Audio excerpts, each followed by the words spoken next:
Today we're gonna watch an insufferable rich guy break down his morning routine because let's be honest, aren't we all trying to suckle on the teat of success? Found this cringe guy, his name's Chris Crone. He's based out of Salt Lake City, Utah, which immediately started ringing some alarms in my head. Uh-oh, Mormon territory. Apparently his net worth is like $65 bajillion. He's part of an MLM. He owns private jets. He sells courses. He's a real estate mogul. He buys a house a day, apparently. I buy a house every single day. Let's get into the fucking goofy, morning routine. My destiny is formed before 9 a.m. No, this guy's insane. My destiny is formed before 9 a.m. So I'm up at 4 a.m. From 4 to 4:20, I do a book on double speed, so I'm listening. This guy's such a pussy because I'm up at 3:59 a.m. listening to a book on 3 times speed. At 4:20, I'm on the treadmill with my wife, and we're doing an active meditation. Oh no, dude, you bring your wife into this? Together for 40 minutes. It includes a reverie where we're basically aligning the pharmacy of the body to over-dopamine the mind by gratitude, serotonin the brain.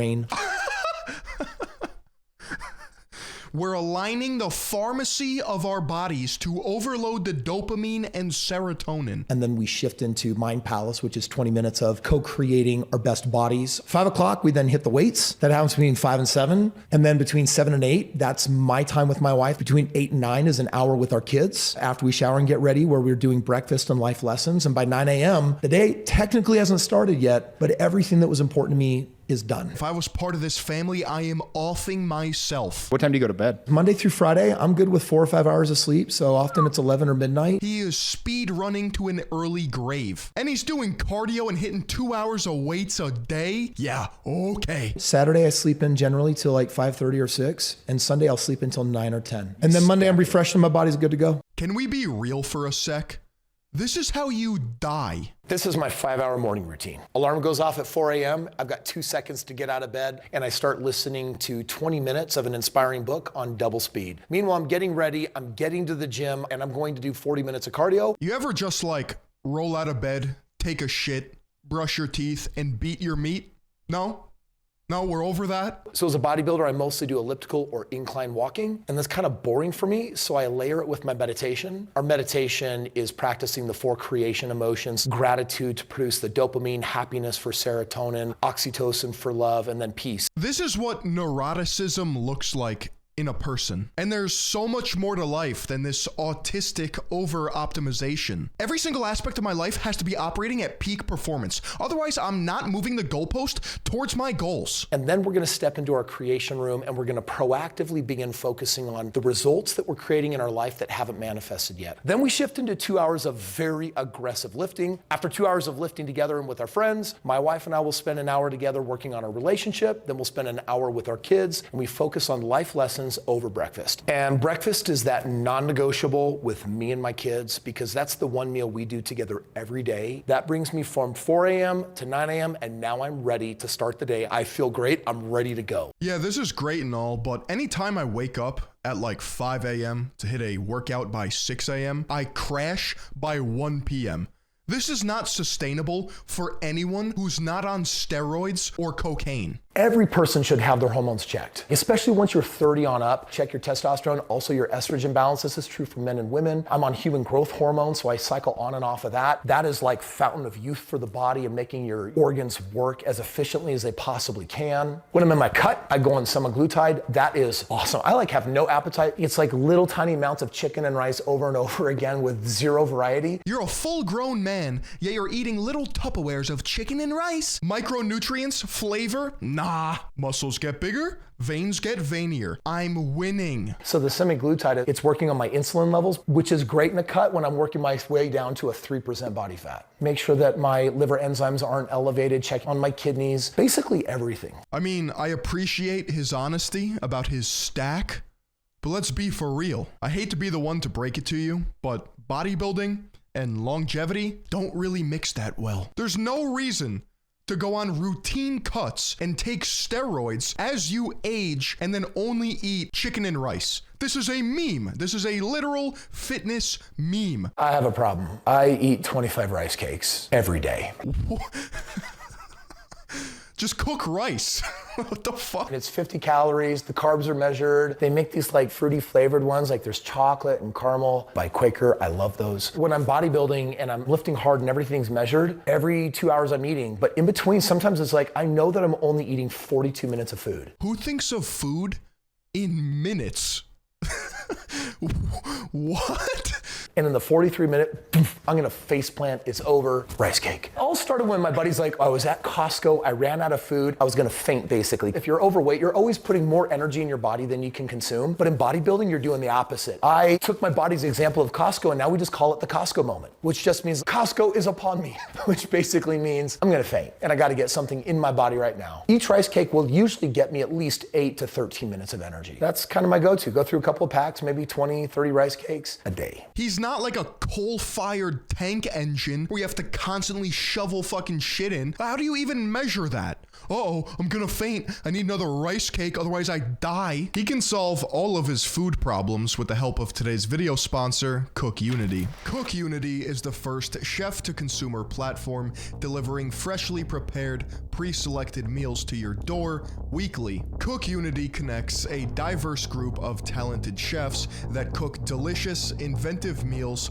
made fresh daily in regional micro kitchens, not production warehouse facilities. These chefs cook meals with real ingredients, nothing artificial, with humanely raised meat and organic ingredients when possible. Cook Unity chefs offer a wide range of meals with over 7 different dietary preference filters, including vegan, paleo, and gluten-free options. Some of my favorites were Chef Lena El Kausi's falafel bowl and roasted tomatoes with herbed rice and creamy tahini sauce, and Chef Ivy Stark's chicken tinga quesadilla with pico de gallo and chili lime crema. I could tell that all of the meals that I had were made with love. It felt as if a chef just made food in front of my eyes. Cook Unity's subscription is super flexible. You can pause, skip weeks, or even cancel at any time. I love Cook Unity, and I think you would too. Go to cookunity.com/Philion50 or click the link in the description below and use my code Philion50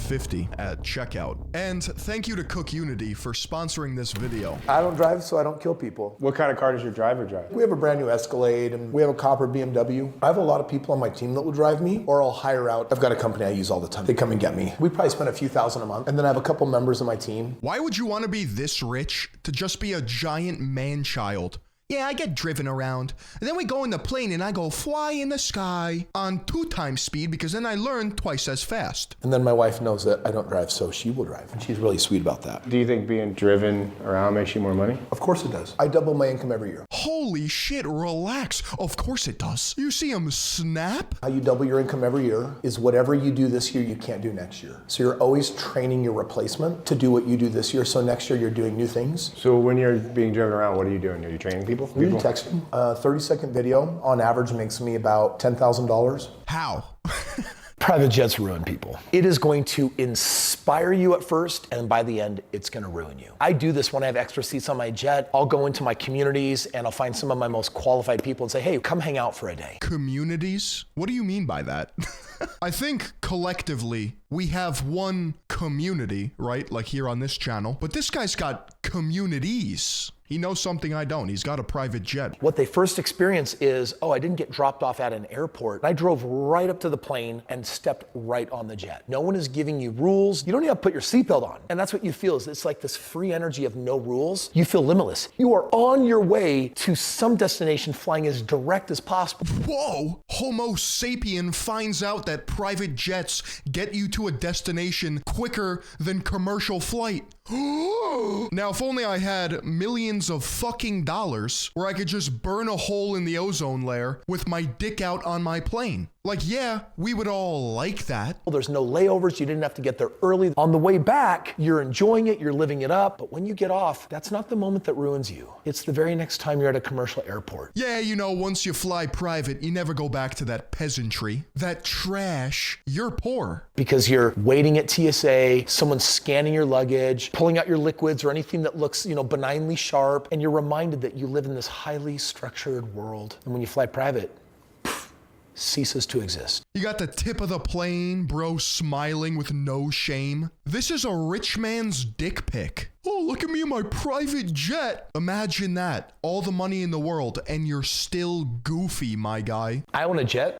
We know. And here's some things most people don't know about flying private. In the commercial game, you're always told to arrive early and wait. But when you own a jet, it's the opposite. It's arrive late and leave as soon as you get there. When I drive into my FBO, this is basically a private airport. I drive my vehicle through the gate directly on the tarmac right up to my jet. I don't drive, so I don't kill people. I get out and your vehicle is always automatically valeted. So you leave the keys in there and you literally just step right on the jet. And then if you're cleared for takeoff, they're immediately on the runway and you are taking off. The jet that I fly flies over 600 miles an hour. Oh, 600 miles? Which means it's the fastest way to get where you want to go. Yeah, no shit, Sherlock. What do you think, a submarine was faster? I'm struggling to find who this guy's target demographic is. So think of the shortest distance. I live in Utah, and when I want to go to Vegas, I drive 25 minutes down the road. We're up in the air. We're usually landed within 40 minutes. Then there's a car waiting for me, and they're going to take me wherever I need to go. And it's designed to basically help you have the fastest, most luxurious experience possible to get from point A to point B. So like basically, I pay millions of dollars to go on a private jet, right? There's no other people on there besides people in my elite communities. And then we go from point A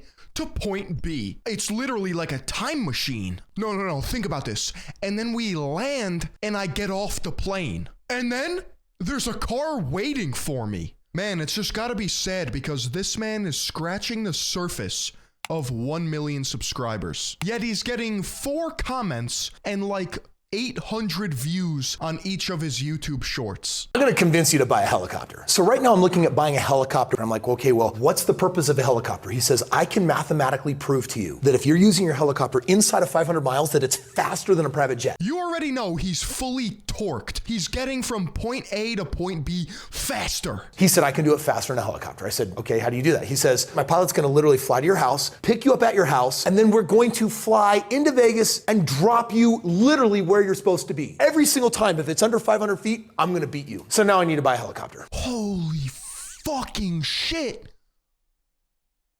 No way! Why does he have fake money in front of him? You already know he keeps fat stacks of fake money around him at all times so that his head stays in the game. He's focused on that bread. And then all of his monitors in the background also have $100 bills on them. How do these people not get grossed out that their entire personality is money? There's no substance to what they're saying. That's probably why he has over 2,000 videos and is struggling to get any views. He has to do this song and dance every day, just record 36 TikToks and convince himself that he's being productive. What is he doing? How do people like this become millionaires? Holy fuck. He's not pulling any views, so in his mind, he just re-uploads the same clip with a different title. It's the same video. He's got duplicates of almost every single thing he says on this channel. Bro, it's like this. I record once, but I post twice. This is how people get sick of you. I'm serious. Look, helicopter versus jet. You should buy a helicopter. It's the same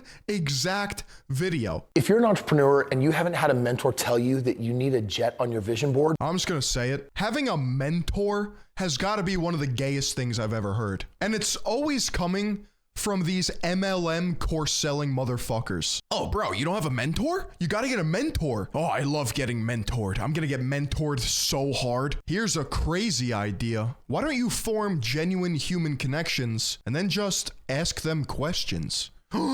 No, of course not. Everything's got to be this mentor-mentee relationship. You know, I've been getting mentored for like 9 years now. Why the fuck would I ever pay some dumbass to tell me what they think I should do when I can just ask people or figure it out myself, considering nobody knows what they're actually doing? but you plan on being a multimillionaire? Put a jet on that vision board right now. My current jet is a Falcon 50, 9-seater, the capacity to go 4,000 miles, which means I can pretty much take it anywhere in the world. This is a $3.5 million jet, and it's got 2 pilots, and it's got 3 engines. Why do I feel like he fell behind on his jet payments and is now being held at gunpoint to make these videos? Who are they for? No one's rerouting you. There's no layovers. You can get directly to where you want to go, and man, you can bring anyone you want on your jet. When I'm not using my jet, I charter it out. At the end of the day, I'm probably paying anywhere from nothing to $300,000 a year to fly private. Oh, dude, say less. I wipe my ass with $300K. You want to become a billionaire? No, I want to become a trillionaire. For some reason, I saw that coming from a mile away.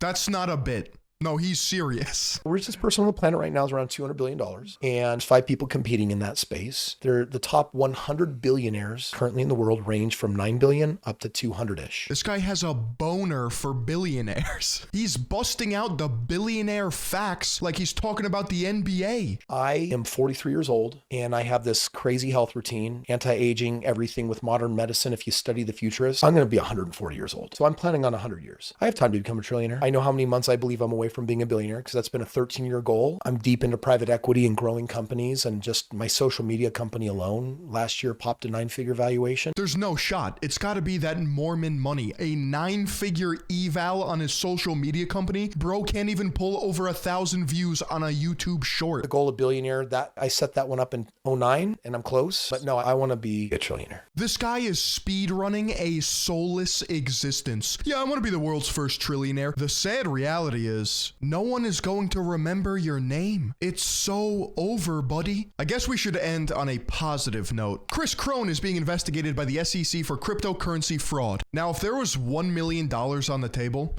I guarantee 99% of you would get this question right. What do you think the name of his company is? I'll give you a hint. It's something real estate holdings, okay? What is that one word? It's Alpha. Alpha Real Estate Holdings. Now, if you want to help me become a millionaire, sign up to the Third Eye Global Patreon. You'll get access to every single video early, as well as our private Discord community. We got a second channel. It's called Third Eye. We post a lot.